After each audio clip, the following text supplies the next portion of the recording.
प्रताड़ित पत्नी की दर्द भरी कहानी। निधि, अब निकल भी आओ बाहर, बारात आने वाली है। लग रहा है तुम ही दुल्हन हो। बेचारी दुल्हन तो कब की नहा धोकर मुंह ढके तुम्हारा इंतजार कर रही है। बिंदा मौसी की आवाज़ पर निधि का आईलाइनर लगता हाथ हिल गया। क्या मौसी, कितनी मेहनत से डबल विंग वाला लगा रही थी, सब बिगड़ गया।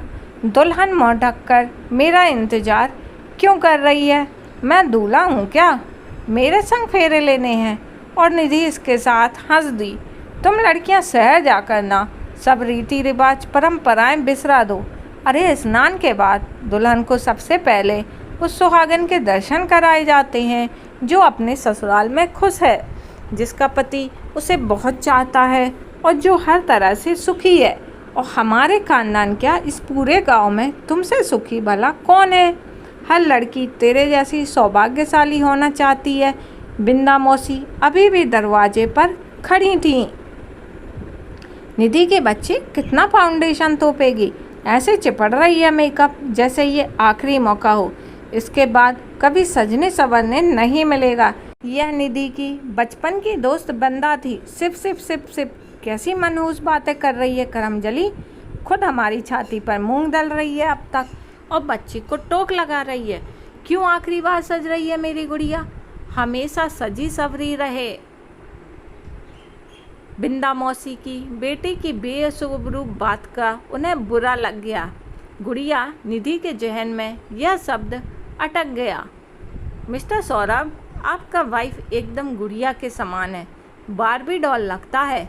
आप बहुत लकी हो।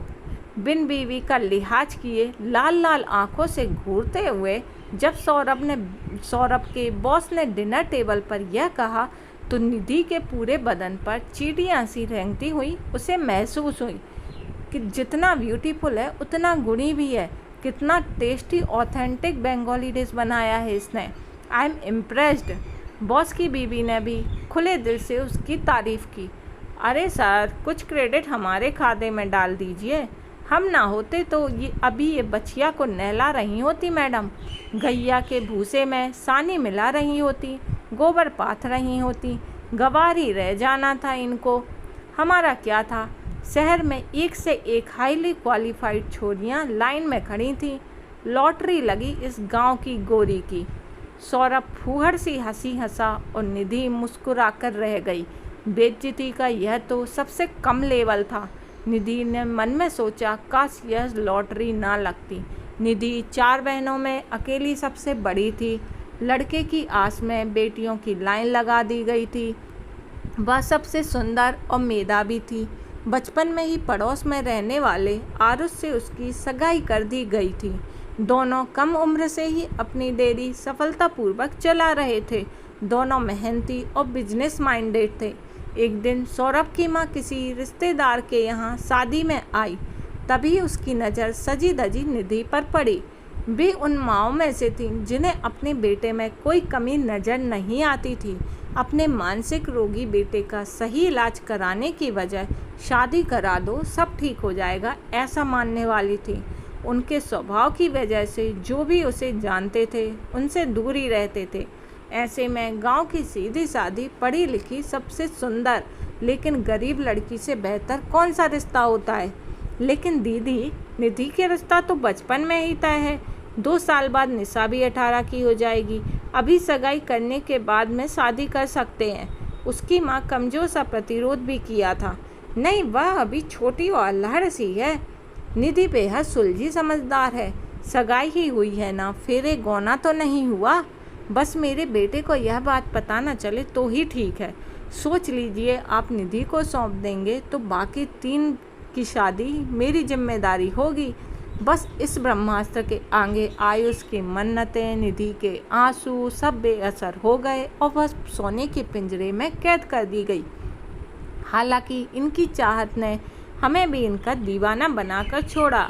I love you darling. Saurabh ने उसका हाथ पकड़ा। निधि अपने में गुम थी, ख्यालों से चौंककर बाहर आई। जी नहीं, कहो आई लव यू, सौरभ ने कहा तो उसने थोड़ा पलकें झपकाईं। आई लव यू हर शब्द को खींचते हुए अब के सौरभ ने उसका हाथ इतनी जोर से दबाया कि उसकी हड्डियां तड़तड़ा गईं।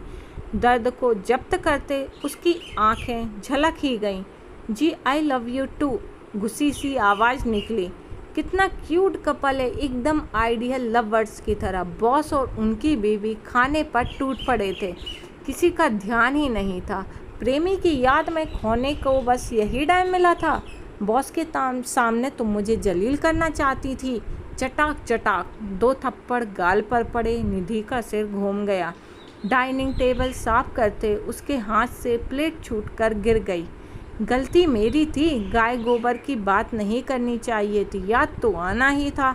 अगले थप्पड़ में वह खड़ी ना रह सकी, प्लेट के टुकड़ों पर जा गिरी। जब सौरभ को आरुष के बारे में मालूम हुआ था तब से उसका बहसीपना के दौर जल्दी जल्दी पड़ने लगे थे। बाहर तो अब वह आती जाती ही नहीं थी। अब फ़ोन भी उसका तोड़ दिया गया था। बड़ी मौसी की बेटी की शादी थी और कोई तरीका नहीं था कि वह पूछने की हिम्मत करती। लेकिन इस बार सास ही को साथ ले गई और लोगों को बातें बनाने का मौका न मिले कि शादी के बाद कभी मायके क्यों नहीं आई बिटिया। अपने बेटे को मना करके साथ ले जाएंगी, पास रखेंगी, दूसरे दिन तुम भी आ जाना। वह उसे गांव ले आई थी। वहाँ तो सभी यही समझते थे कि निधि का मन अब गांव आने को नहीं करता। बड़े बंगले, महंगी गाड़ी, नौकरों की आदत लग गई है। बस आरुष ही उसकी खैर खबर लेता रहता और उसे उस नर्क से निकालने की तरकीबें भी सोचता रहता। अब तो काफ़ी समय से बात भी नहीं हुई है। वह बहुत बेचैन था। उसके आने की खबर से बेहद खुश भी था और सावधान भी। उसे किसी नई मुसीबत में नहीं डालना चाहता था। बस एक झलक देखना, एक बार आमने सामने बात करने की ख्वाहिश सिर उठाई थी, जिसे बार बार कुचल रहा था।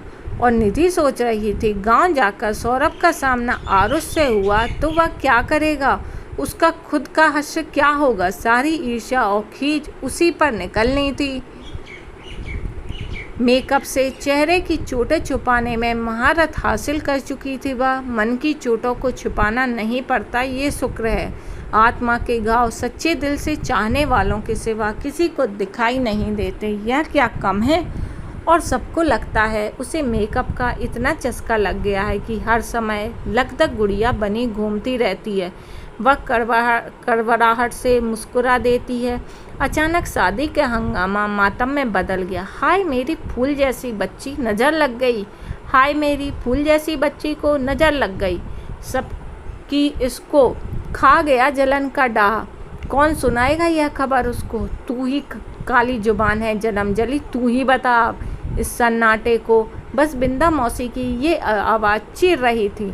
आदमी सब गायब थे, औरतों में गहमा गहमी थी, मंडप भी खाली पड़ा था। क्या हुआ है? निधि ने धड़कते दिल से पूछा। दीदी आप बैठ जाओ, वृंदा ने उसे कंधों से पकड़कर बिठाते हुए कहा। जीजा जी की कार का एक्सीडेंट हो गया है। डंपर ने परकच्चे उड़ा दिए कार के।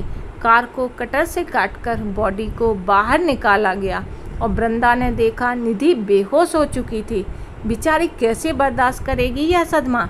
उसकी तो दुनिया उजड़ गई। सब दुख से उसे देख रहे थे। पूरा गांव अंतिम संस्कार की तैयारियों में लगा था। बॉडी की हालत देखकर मां ने शहर ले जाने की बजाय वहीं अंत्येष्टि करने की इच्छा भी जताई। उधर हॉस्पिटल में बेड पर निधि का हाथ थामे आरुष कह रहा था, मैं सौरभ की मौत नहीं चाहता था, लेकिन चलो उस जानवर से तुम्हें छुटकारा तो मिला। वैसे ही धरती का बोझ था, अब तुम्हें किसी का डर नहीं। सुकून की सांस तुम ले सकती हो, खुलकर हंस सकती हो, अपनी ज़िंदगी जी सकती हो। निधि सोच रही थी कि इतनी खुशी अचानक वो कैसे सह लेती है।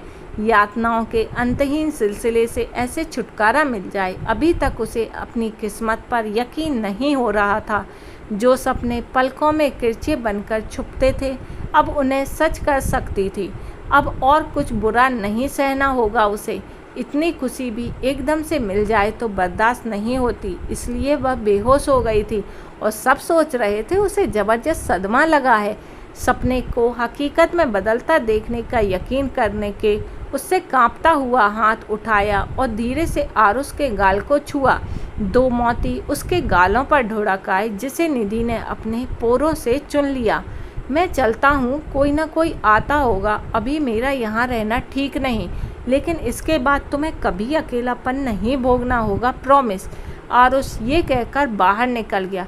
उधर वह गया ही था कि उधर से निशा चीखती हुई आई और उससे लिपट गई। दीदी दीदी देखो कौन आया है। निधि ने सामने देखा तो दूर से आती हुई उस परछाई को देखकर उसकी आंखों में डर फैल गया। कैसी हो जान? मेरी दुहाई का सदमा ले लिया। हालांकि मैं हार्ट अटैक एक्सपेक्ट कर रहा था। मैं ना रहूं तो तुम भी क्या करोगी जीकर? सौरभ अपने उसी ठेठ लहजे में बोल रहा था। मगर निधि के गले से आवाज़ घुट गई थी। मैं जिंदा कैसे? यही ना। अब कमबख्त उस कार को भी रास्ते में ख़राब होना था। इतना बेकार रास्ता मैंने ज़िंदगी में नहीं देखा। मैकेनिक को कॉल करके ड्राइवर को वहीं रोक रखा था और मैं बस पकड़कर आ गया। फ़ोन कार में ही छूट गया था। वह बेवकूफ़ साइड में लगा पाता उससे पहले ही ठुकवा ली गाड़ी। 2 कौड़ी का आदमी खुद मरा और लाखों की गाड़ी भी बर्बाद कर दी। और सौरभ की बात पूरी होते ही उससे पहले निधि फिर बेहोश हो गए। I am sorry, she is no more. वे बच नहीं पाई। इतने कम समय में 2 झटके एक के बाद एक आने के कारण दिल ने काम करना बंद कर दिया। डॉक्टर ने ऐसा मायूसी से कहा। अस्पताल में अब काफ़ी भीड़ जमा हो चुकी थी। बेचारी अचानक मिलने वाले दुख को समझ नहीं पाई थी कि अचानक मिली खुशी से दिल ही रुक गया। भीड़ में सुबुगाहट थी और उधर आरुष की आंखों में सैलाब जारी था। तो आखिर तुम्हें छुटकारा मिल ही गया हर दुख से, हमेशा के लिए। तो फ्रेंड्स, आप भी अपने आसपास लोगों को देखेंगे ना तो अभी भी हमें इस सोच के लोग दिखाई देते हैं कि लड़का पागल है, लड़का मंद बुद्धि है, लड़का कुछ करता नहीं है तो उसका शादी करा दो। उसकी शादी करा देंगे तो सब कुछ अपने आप ठीक हो जाएगा। मतलब ये इतनी छोटी सोच है। भाई यह नहीं समझ पाते कि लड़के की तो ज़िंदगी बर्बाद है, लेकिन शादी करके वो लड़की की 2 लोगों की ज़िंदगी बर्बाद करेंगे और फिर कुछ सालों बाद उनके बच्चे होंगे तो ना जाने कितनी ज़िंदगियाँ बर्बाद होंगी। क्या सच में ऐसे लोगों की शादी करानी चाहिए? आपका इस मुद्दे पर क्या कहना है कमेंट बॉक्स में बताइएगा। और स्टोरी पसंद आई है तो वीडियो पर लाइक कीजिए, चैनल सब्सक्राइब कीजिए और ऐसी ही सत्य घटनाओं पर आधारित कहानी आपको मिलती